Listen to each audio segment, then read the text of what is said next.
Oi, pessoal, hoje começa a Semana da Dança em diversos lugares do mundo. Infelizmente, não vai ter a Pride em Nova York, não tem a Semana da Dança de Canoas. Infelizmente, o palco lá da URGS não vai ter atividade com os alunos, mas a internet é um local onde a gente está se adaptando e transformando todo esse conhecimento artístico, científico, de saúde e de educação no nosso palco digital.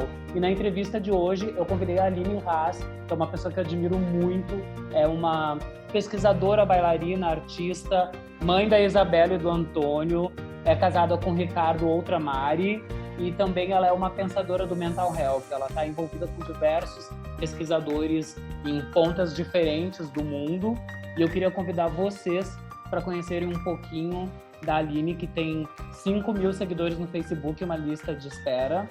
Ela é prima também da Vanessa Cooper, irmã do Alex, do Edgar Haas. Enfim, é um universo bastante diversificado. Oi, Aline. Oi, Ruby, tudo bom? Tudo bom? Que legal esse teu convite.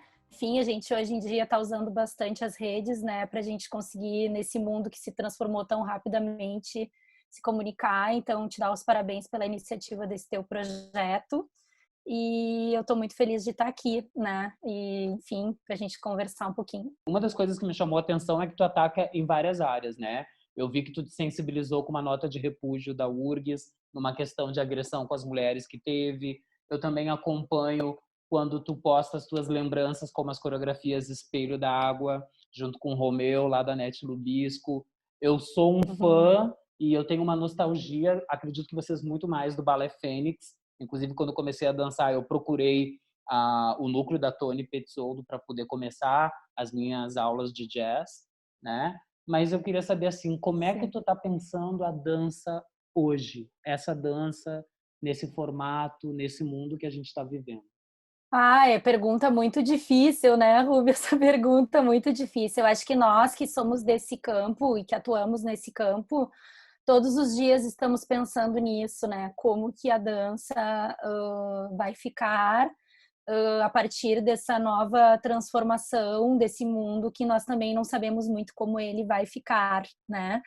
Mas eu vejo sim que esse uso da internet, ele muito rapidamente surgiu no mundo da dança, né? Agora, desde que nós entramos nessa situação de isolamento social e de ficarmos mais em casa, muitas pessoas começaram a utilizar recursos diferenciados, como lives, como reuniões virtuais, enfim, e eu tenho acompanhado especificamente um movimento mundial na área de dança para pessoas com Parkinson, né? Então, eu não tenho essa minha multifacetária aí que tu viste, né? De, enfim, já ter sido bailarina e de ter sido, acho que muito mais bailarina, não me considero coreógrafa, me considero uma bailarina, professora de dança por muitos anos em escolas de dança, academias de dança, comecei a dar aula muito pequena, né?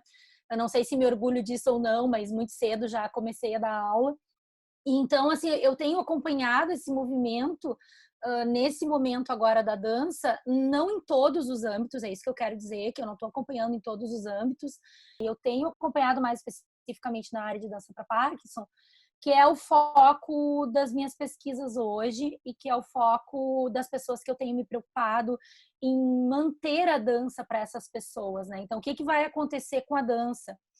A gente vai continuar dançando, a gente vai continuar dançando, nem que seja nas nossas casas. A gente tem visto, né, que tem bailarinos de companhias que estão dançando nas suas casas, né? A gente vai continuar dando aula de dança nessas situações que se apresentam para nós agora, né? E o que está se apresentando para nós agora? A opção online, uso de plataformas online e uso de redes sociais. Eu não sei o que vai acontecer depois disso, né? Eu acredito, assim, que tudo na vida é um equilíbrio das coisas, né? Tudo na vida a gente tem que buscar um equilíbrio. Nós tínhamos a tecnologia presente na nossa vida, que se desenvolveu muito rapidamente. Eu sou uma pessoa que eu gosto de estar com pessoas, de estar com o outro, de contatar com o outro, de estar na convivência social, né? Então, eu espero que no futuro a gente consiga ter um equilíbrio entre essas coisas, né? Que a tecnologia venha para nós, que tudo isso que nos aconteceu nos transforme em pessoas melhores e que a gente possa usufruir das coisas boas que se apresentaram para nós nesse momento. E isso eu estou dizendo em relação à dança, né? E que também a gente possa, pouco a pouco, retornar ao que a dança foi e sempre vai ser, que é essa questão de ter aula com alguém, de ter o contato com alguém, de ter a presença do outro, né? Junto da gente. E nesse momento agora específico de isolamento social, ela está acontecendo online, né? Coisa que eu acho que é bem inovadora para nós, porque para nós a gente está aprendendo também como fazer dança dessa maneira, né? Acho que projetos assim como o teu são projetos legais para isso também, para se pensar, né, em como fazer a dança dessa maneira.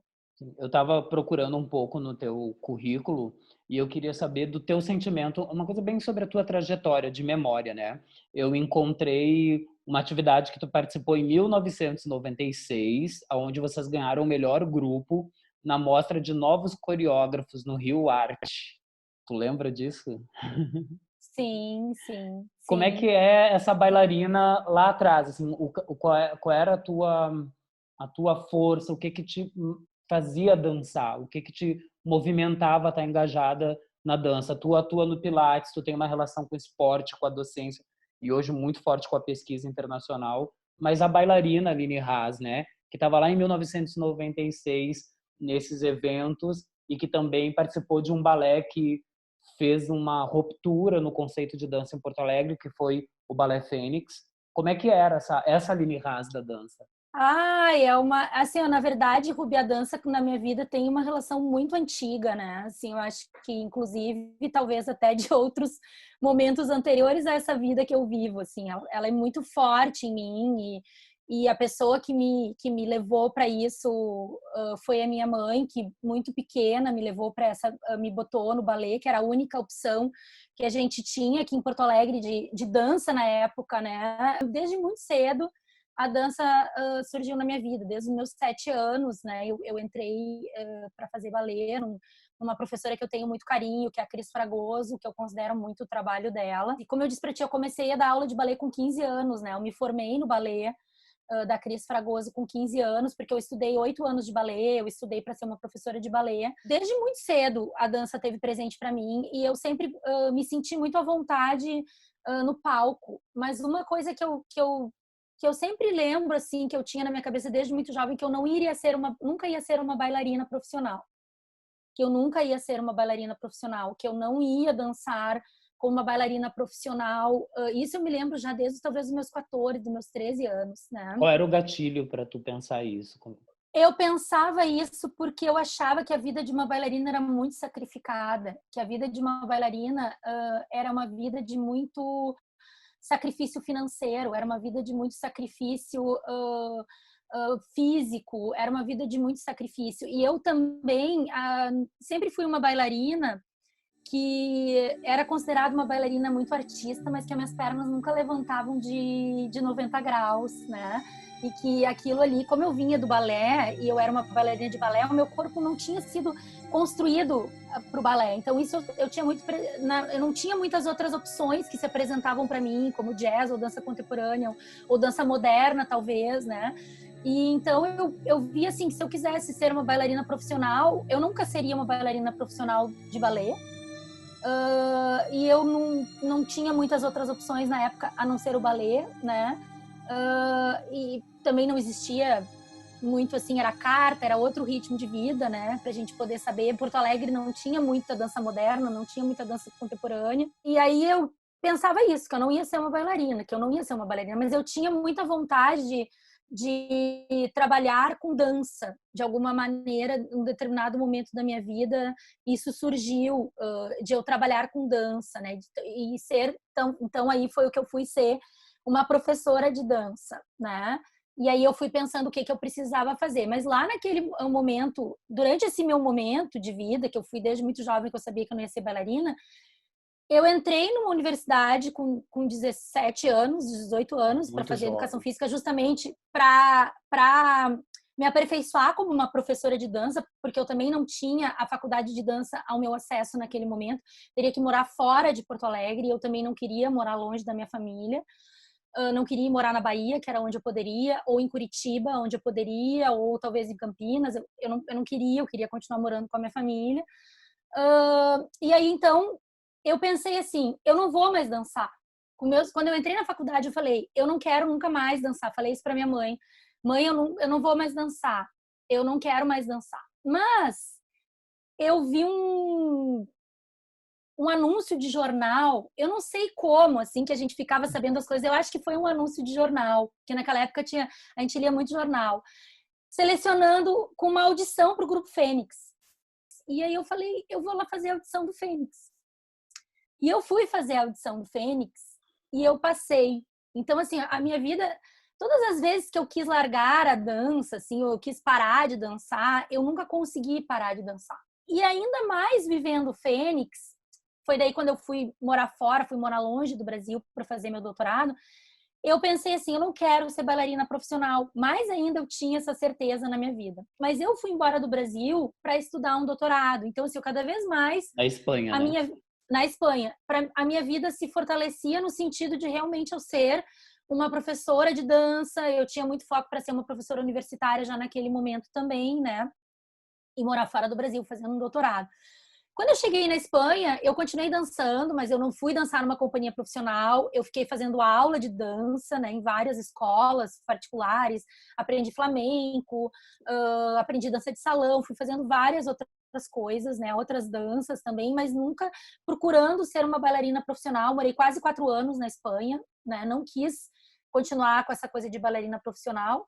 Mas quando eu voltei para o Brasil, a Nete Lubisco me convidou para dançar no grupo dela, né? E a Nete me disse, quando eu voltei da Espanha, que... Não me lembro muito bem as palavras dela, né? Mas ela disse assim, Aline, a dança, quando ela tá dentro da gente, a gente não consegue tirar ela de dentro da gente, né? Então, assim, isso que ela me falou naquela época, assim, foi muito forte para mim. E eu comecei a dançar com a Nete, assim, claro, não tão profissionalmente, mas a gente dançava, assim, um grupo pequeno de pessoas e a gente dançou em muitos festivais. E nesse festival a gente ganhou de melhor execução nesse grande festival do Rio de Janeiro. E eu também fui indicada como melhor bailarina. Minha única indicação como melhor bailarina no Prêmio Açorianos foi por essa coreografia, por Aqua 4. Eu tive essa indicação. Eu não ganhei o prêmio, mas eu tive essa indicação. Mas é assim, a minha vida de bailarina, ela segue em alguns momentos, ela vai, ela vem, e ela tá dentro de mim, né? Desde que eu nasci. Então, acho que é isso. Aproveitando esse gancho dos festivais, né? A dança, ela se desdobra em algumas linhas. Tem a dança saúde, dança educação, enfim, a dança está na televisão, na criatividade. Mas qual o teu olhar, porque tu é uma especialista em dança, a gente vai chegar no teu pós-doutorado no Reino Unido, mas antes de estarmos lá, qual é o teu olhar sobre os festivais? Assim, eu vejo que tem um mercado e uma atuação muito forte das escolas livres, e inclusive muitos talentos eles se expandem nos palcos dos festivais como Swing Dança, entre tantos outros, né? Mas como é que é o teu olhar para o festival? Assim, o que tu pensa sobre esse lugar que esse ano, infelizmente, a gente não vai poder ter esse palco para a nova geração e para os coreógrafos mostrarem o seu trabalho? Eu acho que tudo é importante, né? Eu acho que o festival ele é importante e tudo que a gente faz tem uma importância. Dependendo da maneira como a gente faz e dependendo da maneira como a gente usa disso, né, para gente fazer as coisas. Então, de novo, eu volto naquela opinião do meio termo, né? Eu acho que não é nem o 8, nem o 80, mas o mais difícil na nossa vida é achar um equilíbrio entre as coisas. Isso é o mais difícil. A gente tende a estar em extremos, né? Então, assim, os festivais, eles foram, um determinado momento, bastante criticado por intelectuais da dança, por serem locais onde a dança perdia um pouco do seu caráter estético de apreciação e passava para um caráter competitivo, né? Eu sempre acho que tudo na vida tem um lado bom e sempre a gente consegue aprender de tudo que se apresenta para nós, né? Então, assim, eu aprendi muito com os festivais, eu participei de alguns festivais e utilizei do festival como um palco para eu dançar, né? Mostras de dança que tem em Porto Alegre. A gente sempre, porque assim, os palcos, eles são muito... as oportunidades de estar fazendo temporada em palco é muito pequena também aqui no nosso país. Então, assim, os festivais também é uma forma da gente poder estar presente no palco, as amostras são uma forma da gente estar presente no palco. E sempre que eu fui jurada, procurei utilizado o meu conhecimento acadêmico para transferir algum conhecimento para quem estava ali no festival. Então, acho que tem festivais muito bons, né? Festivais exemplos aí. Mas também a gente pode fazer uma crítica a algumas questões, dependendo da forma como o festival é conduzido e como aquilo ali se transforma na vida da gente, né? Enfim, talvez só o festival ele não seja suficiente para uma formação de alguém, mas se é só essa maneira que ela tem, né? Talvez eu tive alunos na URGS que vieram de cidades do interior que aprenderam a dançar pela internet.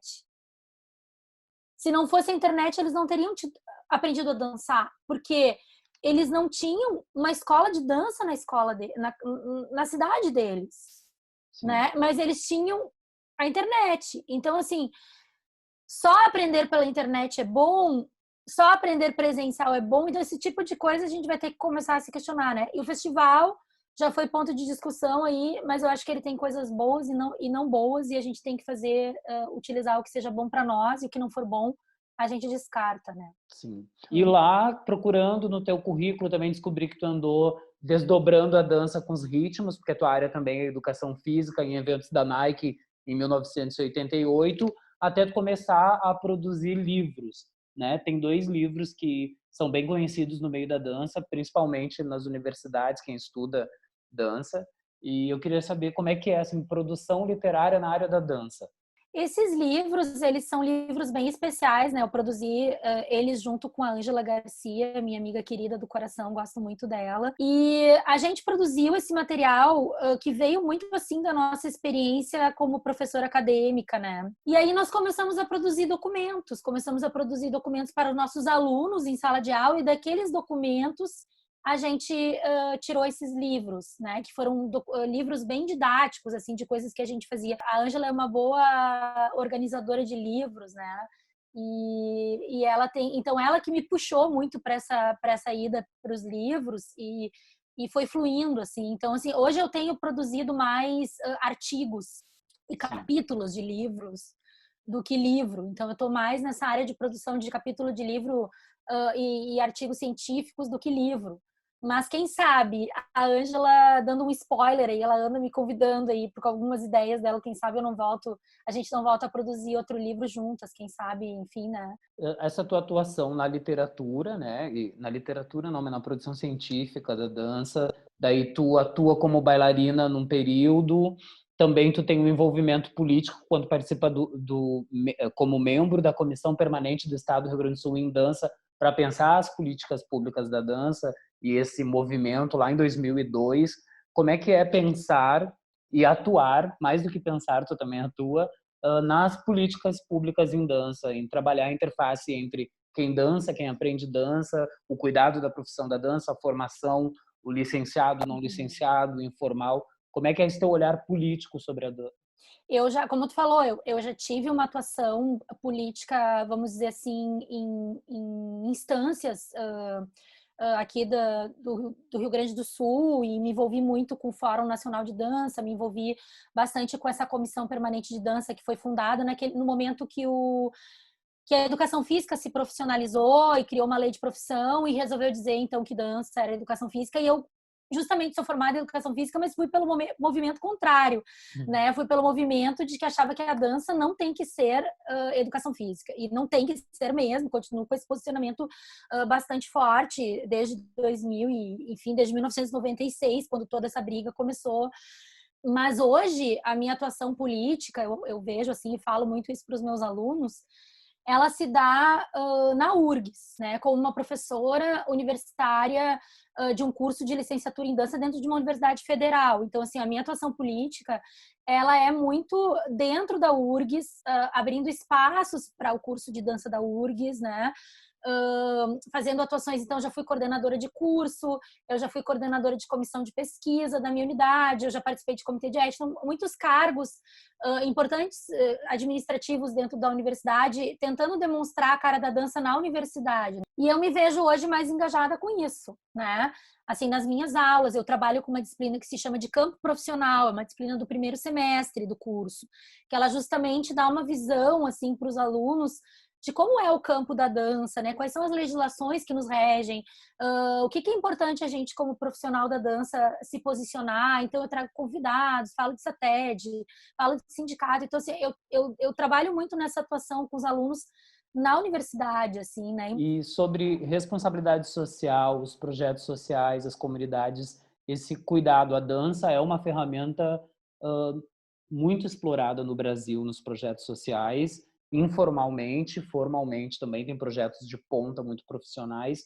Qual é o teu olhar? Tu participou do Dança e Cidadania, né? Por um período que eu acho que foi em 2001, mas como uma especialista da área de dança, qual é o teu olhar sobre a atuação da dança e a responsabilidade social? Eu te diria que esse é o campo que eu decidi atuar já faz um certo tempo, né? Então, assim, desde que eu virei professora universitária, assim, eu tive que ir selecionando algumas coisas, né? Alguns campos, assim.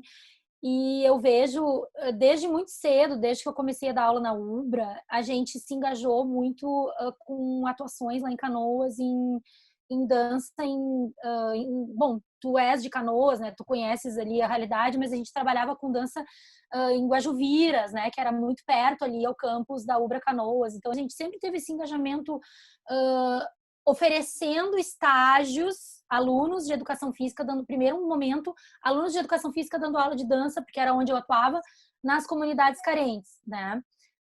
Sempre tive também um trabalho muito forte com terceira idade, desde que eu morei na Espanha, é uma área de atuação que eu comecei a trabalhar. Quando eu retornei para o Brasil, muitos projetos nessa área.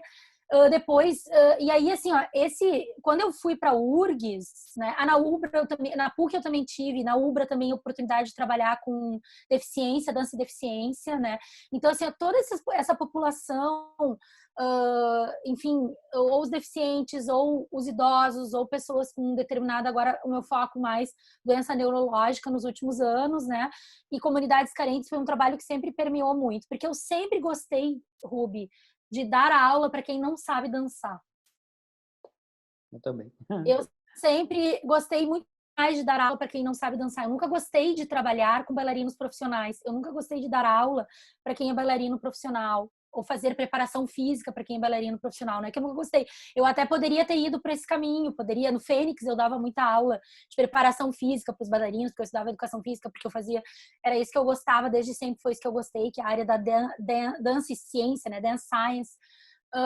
Mas assim, dentro de tudo isso, hoje eu estou indo muito para essa área que eu chamo de dança e saúde, né? E isso engloba muito esses trabalhos que eu fui fazendo ao longo da minha vida profissional, que queira ou não, já faz 20 anos que eu venho fazendo esse trabalho com esse tipo de população, né? E hoje tem muita gente que está vindo para a URGS que veio de projeto social, porque a gente tem um trabalho muito forte no Rio Grande do Sul, em escolas municipais de Porto Alegre. Canoas tem um trabalho muito forte, assim, vocês que fazem esse trabalho, né? Não só tu, mas outras pessoas, nem vou começar a numerar aqui todo mundo, porque tem muita gente que faz, né? Então, assim, eu acho que o Rio Grande do Sul está fazendo um trabalho muito legal nesse sentido. Não conheço a realidade de outros lugares, até vou te dizer, talvez não conheça a realidade do Rio Grande do Sul, conheço bem a realidade de Porto Alegre, Canoas, que eu conheço, que eu já trabalhei em Canoas, né? Mas a gente tem feito muita pesquisa, assim, também onde estão os egressos do curso de dança, o que eles estão fazendo, né? E acho que ainda tem um mercado muito interessante para explorar, que é esse mercado de projeto social. Apesar da gente ter um trabalho bom, acho que ainda tem muita coisa para fazer ainda, né? Sim. E essa área que eu escolhi de trabalhar com Parkinson, que foi lá que eu falei lá no início, que é onde eu estou colocando toda a minha energia, eu acho que ainda tem muita coisa para a gente fazer. Mas eu sou, assim, uma apreciadora desses projetos, eu acho que esses projetos são riquíssimos. Eu acredito, eu falo isso para os meus alunos e cada vez mais eu vejo que isso é verdade. Indo para aquela tua pergunta do que vai acontecer com a dança, eu espero que as pessoas entendam, depois de tudo isso, o verdadeiro valor da dança. E Porque, a assim, a dança é a profissão do futuro. Sabe, Aline, refletindo contigo, falando sobre a profissão da dança e a atuação no mercado de trabalho, né? Muitas pessoas da dança se preparam para trabalhar com 1% do mercado, que são os bailarinos e os coreógrafos. Mas existe um grupo de pessoas que querem dançar e precisam de profissionais bem preparados na área da educação, enfim, o que a gente vem conversando aqui hoje. E que é esse o sentido que tu traz para a gente. O sentido da dança, o significado dela numa sociedade, ela é muito amplificada. Ela está no hospital, ela está na instituição social, ela está nas escolas públicas, na escola privada, na classe média, na comunidade, no morro, no asfalto. A dança é uma expressão da humanidade, né? Ela faz parte da expressão lá do tempo das cavernas. A gente tem toda uma Sim. história na linguagem da arte. Eu concordo completamente contigo e é isso que eu tento passar para os meus alunos, né? Nesse primeiro semestre, nesse campo profissional, eu tento mostrar para eles esse leque de opção, porque quando eles chegam muito jovens, alguns jovens, qual é a visão que a gente tem muitas vezes da dança? É uma visão assim, quero ser bailarino, quero ser professor de dança numa academia. Mas isso é uma pequena parcela, né? E tantas outras coisas que a gente pode, como tu mesmo falou, não vou repetir o que tu falou, concordo 100%. E aí eu tento mostrar para eles, assim, esses outros lugares que a gente não está indo, né? E o quanto a dança pode estar em lugares que fazem parte, porque a dança nada mais é também uma atividade social. Então eu acho assim que nós talvez vamos sair de tudo isso vendo que a dança tem outras facetas, vendo que a dança tem outras possibilidades, né? E enxergar essa possibilidade da dança como um seu poder de cura, com seu poder, que isso é a área que eu tenho ido e que eu tenho trabalhado, né? Que é a dança com o poder de cura, que é a dança conectando o nosso corpo com o espírito, com a nossa alma com algo maior, né? Então, assim, ó, isso é a essência da dança quando ela surgiu. E ela foi perdendo essa essência, ela foi se tornando em algo assim espetáculo, em algo show, que isso também levou para um lado que é o mercado de trabalho, que tem pessoas que vão continuar trabalhando com isso, né? Mas assim, a importância da dança na educação das pessoas, né?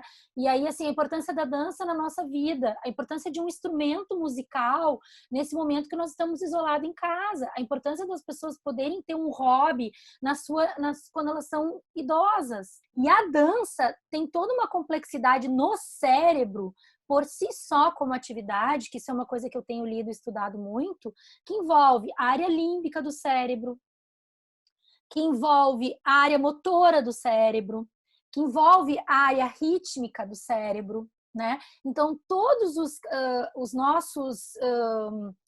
são vários caminhos, são várias redes cerebrais que são ativadas quando a gente dança, né? E alguns estudos já têm saído nesse sentido da importância da dança como uma atividade curativa de doença neurológica, como é o caso do Parkinson, que é onde eu estou estudando, né? Mas não só também talvez para isso, também uma atividade que nos dê uma longevidade, né? Uma atividade que nos leve, por ela ter esse aspecto social, por ela ter esse aspecto límbico do prazer, também nos leve a uma diminuição de agressividade, também nos leve, todas as artes, né? Eu acredito nisso. Então, isso já está dito há muito tempo. Então, assim, eu acho que nós temos que nos dar conta disso. Quando nós vamos nos dar conta disso, não sei. Eu acho que há um poder político também envolvido nisso tudo, que não há um interesse de que isso seja percebido, não há um interesse de que isso seja realizado no mundo, Sim. né? Em alguns lugares do mundo não há esse interesse. Então, eu acho que em alguns lugares do mundo há esse interesse e essas coisas já vêm acontecendo. Em outros lugares do mundo não há esse interesse e as coisas talvez não aconteçam tão rapidamente. Daí tu vai para o Reino Unido, tu vai para a ponta, vai para onde isso já está mais disseminado. Como é que, como artista, e para mim tu é uma artista, uma bailarina que se formou e que conectou tantos outros saberes na sua trajetória, como é que tu desenha para alguém que está começando na dança ou que está procurando se especializar as ligações que tu fizeste para chegar no Reino Unido, para chegar em Parkinson, que é uma referência, teu trabalho é referência não só no Brasil, tu vem desenvolvendo ele aqui na Europa também. mas quais são as conexões que tu fizeste como artista e como pesquisadora, professora, para começar a encontrar os pares certos e começar a produzir sobre isso? Algumas pessoas me falaram isso, que eu sou uma pessoa que tenho sorte, né? Porque as oportunidades elas aparecem para mim.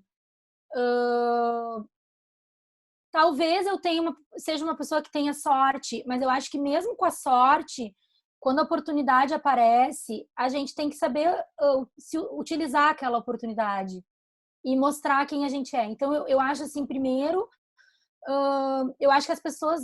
Eu sempre fui, desde muito cedo, uma pessoa que sempre fui muito curiosa, fui muito questionadora, fui muito de querer descobrir o porquê das coisas, né?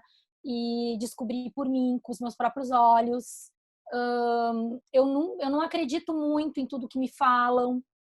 Se tu me fala, eu vou querer saber se outra pessoa me fala, né? Eu acho que isso me tornou assim, por isso que eu tenho esse perfil que eu gosto tanto de fazer pesquisa, porque o pesquisador ele tem que ter esse perfil de querer saber o porquê das coisas e ler e pesquisar e saber se 5 pessoas falaram, se 10 pessoas falaram, né? Então eu acho assim, buscar a oportunidade, né, que se apresenta para gente, utilizar dessa oportunidade como a gente puder utilizar, né? Aprender o máximo com as oportunidades. Então, eu fui tendo várias oportunidades e talvez hoje eu consiga ter mais claro na minha cabeça para que lado eu quero ir, né?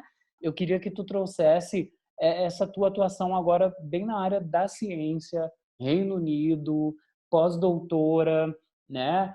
Tu és uma referência para a gente no assunto, tens tantos seguidores que estão sendo influenciados por ti e que queremos te seguir porque é importante o que tu escreve, o que tu diz, não só para mim, mas também para a sociedade, para a cura pela dança, né? E como é que é chegar no Reino Unido? Tu já tinha feito teu doutorado na Espanha, né? Tu tem essa relação com a Europa já bem forte na tua história de vida, mas a pesquisa sobre Parkinson, como é que está sendo? Eu tive a oportunidade de trabalhar com a Silvia Wolff, e a Silvia então teve um AVC com 33 anos, no auge da sua carreira de bailarina. Ela fez o pós-doutorado dela comigo. Durante 3 anos, a gente desenvolveu uma pesquisa de pós-doutorado de danças para pessoas com AVC na URGS. E ali, naquele momento, a gente começou a ler sobre dança para Parkinson, porque não tinha muita coisa sobre AVC. E na época já tinha um grupo de Parkinson sendo desenvolvido dentro da educação física, com caminhada nórdica. E eu comecei, então, a pensar em desenvolver o projeto de dança junto com o projeto de caminhada nórdica para Parkinson. Então, isso foi há uns 6 anos atrás. E aí eu comecei a ficar super engajada com isso. Vesti essa camiseta, resolvi fazer um pós-doutorado, de agosto de 2018 a agosto de 2019. E quando eu escolhi ir para a Inglaterra foi por 2 motivos. Um foi pela questão do professor Wyon, que ele tem um programa de doutorado e mestrado na University of Wolverhampton na área da Dance Science. Ele e o professor Yannis Kutedax são pessoas referências na área da Dance Science no mundo, mas eles nunca tinham trabalhado com Parkinson, e aí eu que propus o projeto para Parkinson. Então isso é uma coisa, um dos motivos pelos quais eu escolhi ir para a Inglaterra. Porque na Inglaterra existem mais de 30 projetos, no Reino Unido, né, que envolve Inglaterra, Escócia, Irlanda do Norte, Irlanda do Sul, mais de 30 projetos de dança para Parkinson, ou seja, isso Uau. Tudo a gente poderia dizer que é o Rio Grande do Sul. O Brasil hoje, talvez existam umas 8 pessoas que estão trabalhando com dança para Parkinson em todo o Brasil. Todo o Brasil. Em todo o Brasil. A gente está até tentando criar uma rede dessas pessoas, tentando desenvolver um pouco mais essa área. E aí eu fui por causa disso. Um dos motivos foi porque a dança para Parkinson era muito desenvolvida, e também o outro motivo porque a Dance Science, que é essa área que eu fiz meu doutorado, que eu trabalho, era muito desenvolvida, também na Inglaterra. E realmente é um país que é o país, Alice no País das Maravilhas, eu acho assim, é um país que realmente é o país que eu deveria talvez ter nascido, é o país que eu queria ter nascido, é o país que eu queria ter vivido, né? Mas não foi lá que eu nasci, não foi lá que eu vivi. Eu nasci aqui em Porto Alegre, vivi aqui em Porto Alegre até os meus 21 anos, morei na Espanha por 4 anos, voltei para Porto Alegre porque eu quis voltar, morei em Porto Alegre por muitos anos e resolvi morar fora de Porto Alegre quase com 50 anos e voltei para Porto Alegre, né? Então, assim... Mas tem um pedacinho teu aqui na Europa, né? Tem um pedacinho meu aí ainda na Europa, tem meu coração na Espanha, tem a minha filha que mora na Inglaterra. A gente vai mostrar umas imagens aqui para os nossos espectadores que eu peguei na tua timeline ali no Facebook. O que é isso que essa bailarina está utilizando e como é que é esse tipo de atividade de pesquisa? Essa imagem que vocês estão vendo, ela foi realizada no laboratório de pesquisa do exercício, onde especificamente o laboratório na área de biomecânica da University of Wolverhampton. Então, esse instrumento especificamente que está fazendo essa captura de movimento da bailarina é um instrumento de captura em 3 dimensões. Ele se chama X-Sense e vocês podem ver então que a bailarina está vestindo essa roupa preta. Na roupa preta da bailarina tem alguns sensores que capturam então a imagem da bailarina através de wireless, né, através da tecnologia wireless. E aí essa imagem vai para um computador e se cria um avatar da bailarina. Esse avatar, então, ele pode ser analisado através de algumas variáveis biomecânicas. Então, foi esse instrumento que eu também pude utilizar na minha pesquisa de pós-doutorado, onde as pessoas com Parkinson utilizaram essa roupa, né, preta, e onde eu pude também analisar algumas variáveis biomecânicas durante a realização do movimento do giro, num teste específico para Parkinson que se chama Time Up and Go.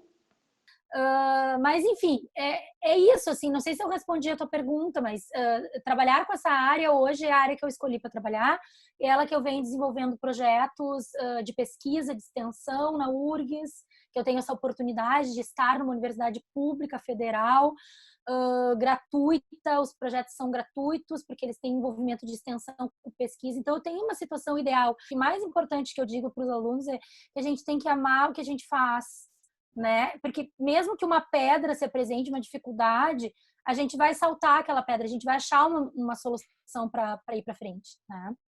Mas que eu diria para as pessoas que o coração ele tem que nos guiar, mas a nossa razão, a nossa mente tem que nos guiar também, né? A gente não pode se deixar guiar só pelo nosso coração.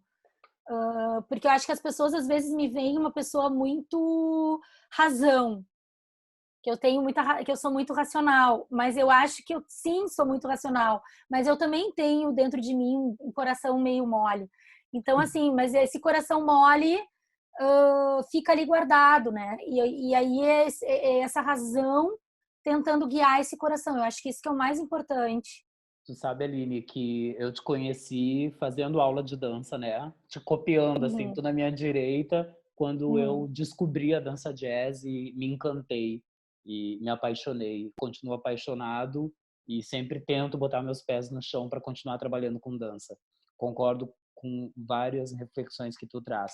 Tem uma, em especial, que como a minha visão sobre a tua pessoa é romântica inicial, a primeira visão que eu tenho de você é de excelência, de uma hipersensibilidade dançando, uma capacidade de transformar em movimento o que se sente com a mediação de uma coreógrafa. Então, a minha visão de você é de uma bailarina que não parou de dançar e não para de dançar nas suas escritas, na sua fala, na sua maternidade, no seu posicionamento político.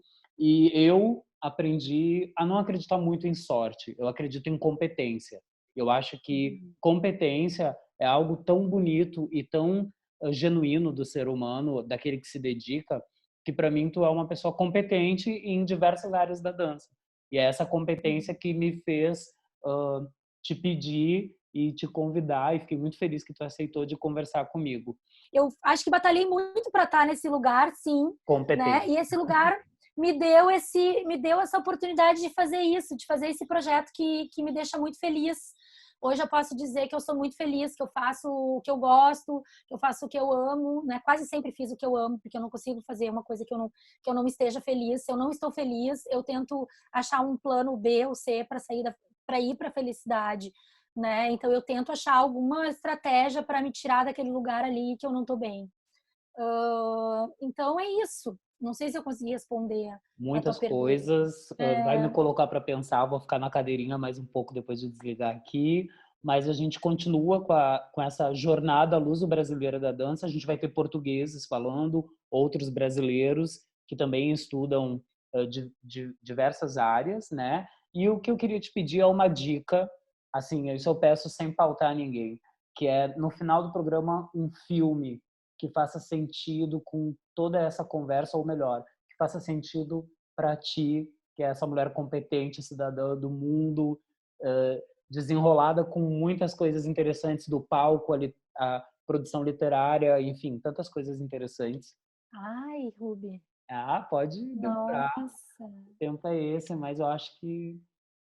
Tem tantos filmes, assim, que me marcaram, talvez, em diferentes momentos da minha vida, mas agora, assim, eu gostava muito de ver filme musical, aqueles musicais de sessão da tarde, sabe? Assim, quando eu era na minha infância, porque não tinha internet, então a gente ficava vendo muito a televisão. Mas quando tu falou, assim, de um filme, talvez um dos filmes que mais tenha me marcado nos últimos anos, que eu fui ver sozinha no cinema e que eu saí muito impactada daquele filme, que talvez ele não tenha marcado para muitas pessoas, mas para mim ele me marcou, foi o filme Cisne Negro. Talvez esse filme tenha sido o último filme assim que eu tenha visto, porque eu tenho depois que eu tive filho, muito poucas vezes eu fui ao cinema, e muitos dos filmes que eu tenho visto são filmes infantis, né? Filmes de Disney, que tem a sua mensagem, que tem uma mensagem interessante, né? Mas eu me lembro que esse filme, especificamente, a minha filha era nascida, acho que o Antônio não era nascido ainda, mas eu fui sozinha no cinema assistir esse filme. Deixei a minha filha com alguém, ou meu filho. Eu me lembro que eu tive que fazer alguma logística. Não pude nem ir com meu marido, nem com ninguém, assim, assistir esse filme. Eu fui de tarde, lá no Shopping Barras, ver esse filme. E era eu e mais poucas pessoas, assim. E eu saí muito mexida daquele filme, né? Por algum motivo. Talvez porque eu tenha vivido já algumas coisas semelhantes nessa minha vida de bailarina, que eu te falei que eu nunca quis ser. Eu acho que justamente aquele filme me levou um pouco a essa perspectiva, né? Para mim foi um filme marcante, assim. Mas eu gosto muito de filme romântico. E recentemente, o último filme que eu vi foi Rocketman. E vi também o filme da biografia do Freddie Mercury, né? Eu acho que uma música que eu gosto muito é a música I'm Still Standing. É do filme do Rocketman, é do Elton John. Ele até tocou I'm Still Standing no show agora que ele fez, assim, um pouco desafinado, porque ele já tá meio velhinho. Mas é uma música bem interessante a letra dela, porque justamente ele canta no filme, no final do filme, né, quando ele consegue se recuperar, e I am still standing significa que eu ainda estou de pé, né, apesar de tudo. Então talvez essa seja uma boa finalização dessa parte aqui, de repente tu colocar ele cantando I'm Still Standing no filme Rocketman.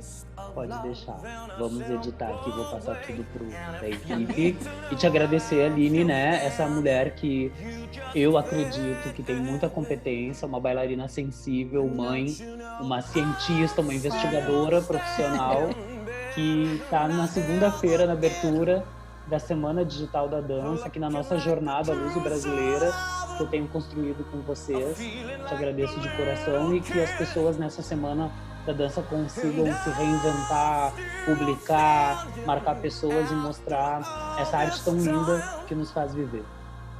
Verdade. Obrigada, Ruby. Beijão, abraços virtuais, beijos virtuais. Without you on my mind.